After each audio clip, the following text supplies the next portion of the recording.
Ouais, plus que jamais, notre combat main dans la main, c'est une forme de néo-résistance pacifique, républicaine, civique, mais jeune et intense. Si on a des témoignages de résistance, ça remonte à la 3e génération au-dessus de nous, donc ça paraît loin. Nous, on est la génération de la paix, on ne sait pas ce que c'est la guerre, on ne sait pas ce que ça veut dire, à part des trucs à la télé, dans les journaux, à la limite.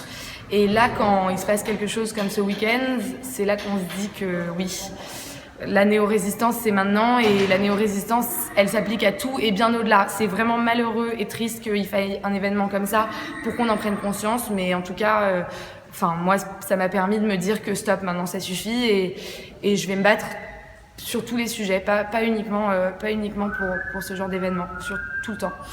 La néo-résistance, c'est un concept qui est pertinent parce qu'aujourd'hui, quand un jeune veut s'engager, il trouve plus des structures adéquates, des structures appropriées pour son engagement.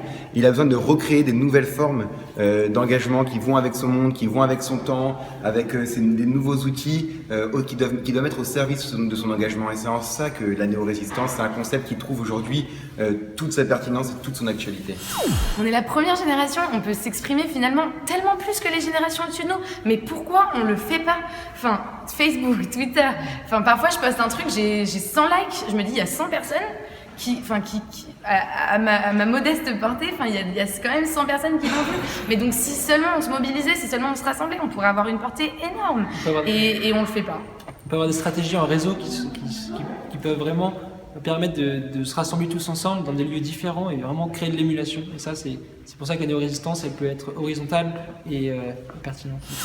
Suite aux attentats qui ont déchiré Paris et sa banlieue vendredi dernier, on a créé un hashtag main dans la main. Et c'est un hashtag très simple qu'on diffuse sur tous les réseaux sociaux, Facebook, Twitter, Instagram.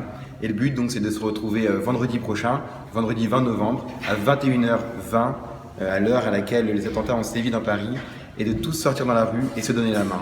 Jeunes, vieux, blancs, noirs, ruraux, citadins, on se met dans la rue et on se donne la main et on fait de la néo-résistance parce que ça passe à travers les réseaux sociaux mais c'est en même temps un lien humain. Donc on combine l'outil numérique et en même temps la proximité entre les êtres et c'est ça la néo-résistance.